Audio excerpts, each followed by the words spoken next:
here. You're early. Oh, South, nice of you to show up.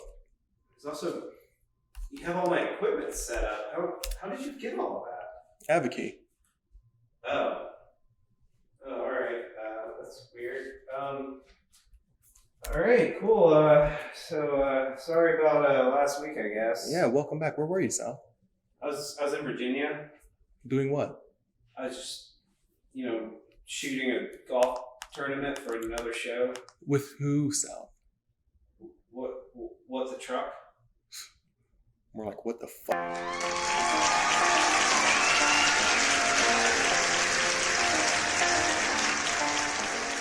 Hello and welcome back to The Economy Lately. I'm Anthony Smith, Chief Economist here at FreightWaves, and this is episode 4. We're already on episode 4, Sal. No, this is episode 3. This is 4. No, it's 3. No, you weren't here last week. Yeah, that happened. You were gone. I had to go live. Thomas Watson style. They made fun of me. Not my fault. It's fine. You're here now, and that's all that matters. Kind of. Anyway, talking about last week, we got a lot of updates around job numbers, unemployment rates, job openings, things like that. And I keep harping on the jobs market. And you might ask yourself, Anthony, what does the jobs market have to do with freight? Hey, ask that on YouTube. Well, I'm glad you asked. When we look at the jobs market, an employed American is usually a spending American. And when consumers spend, especially on goods, not so much services, but on goods, that means more freight being moved throughout the country because those goods have to be hauled all across the US. But there's also a little bit divergent trend kind of happening right now where some goods are being shifted into service spending, but that's a topic for another episode.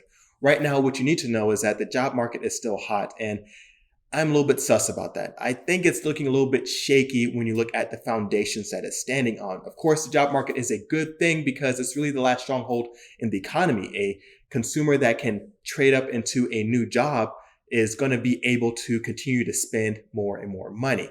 And that's going to be the area that a lot of people got their wage growth increase over the last couple of years here. And when you think about it, the secret's out. If you want a little bit of a pay raise or a substantial pay raise, you quit your job and you find a new one. I'm not telling you what to do. I'm just saying what a lot of Americans have been doing here. Job openings are still incredibly elevated at 11.4 million, and it's kind of in that bubble territory. Bubbles?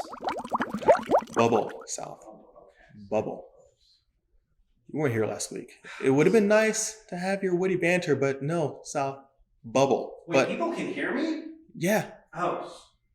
Job openings is going to be one of those areas that when you look at, it's definitely elevated at 11.4 million openings, definitely nearing or in that bubble territory. Because when you think about it, 11.4 million openings is right around or just nearly 2 openings for each person available to work that job.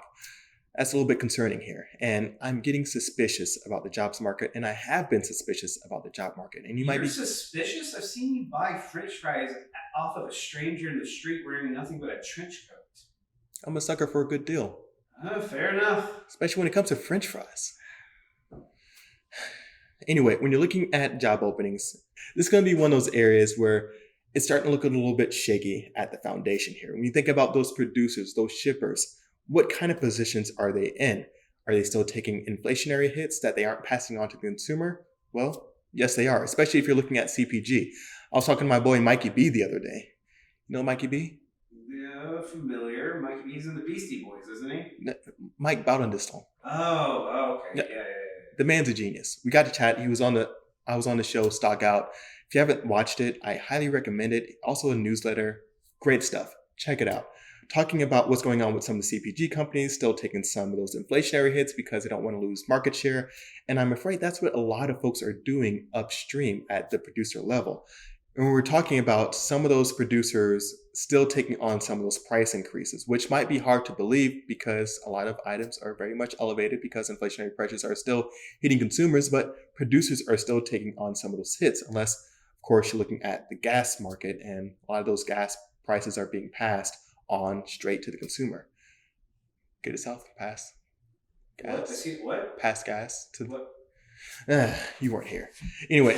Let it go! Never. You won't miss another day.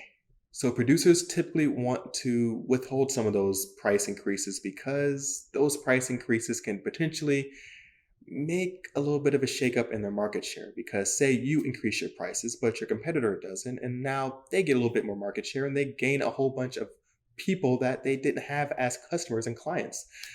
That could be an issue, and it's hard to regain some of those clients and regain some of those customers once they found another or cheaper solution. So that's going to be something to watch closely. And we're looking at the state of some of these producers, some of these shippers. They might be in a little bit of trouble. Looking at inventories building up upstream is very concerning. This is something that we've been talking about happening since December and January. And it's not stopping right now. We're seeing a lot of inventory build up, and with that comes increased warehouse prices. So these producers are really getting eaten up on multiple faces right now, like bath salts. Can you buy those now? Yeah, they're a new sponsor this month, actually. Brought to you by bath salts.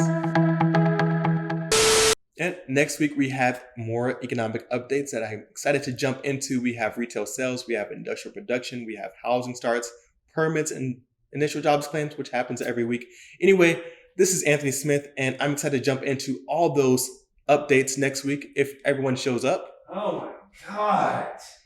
And this has been episode 4 of Economy Lately. We'll see you on the next one.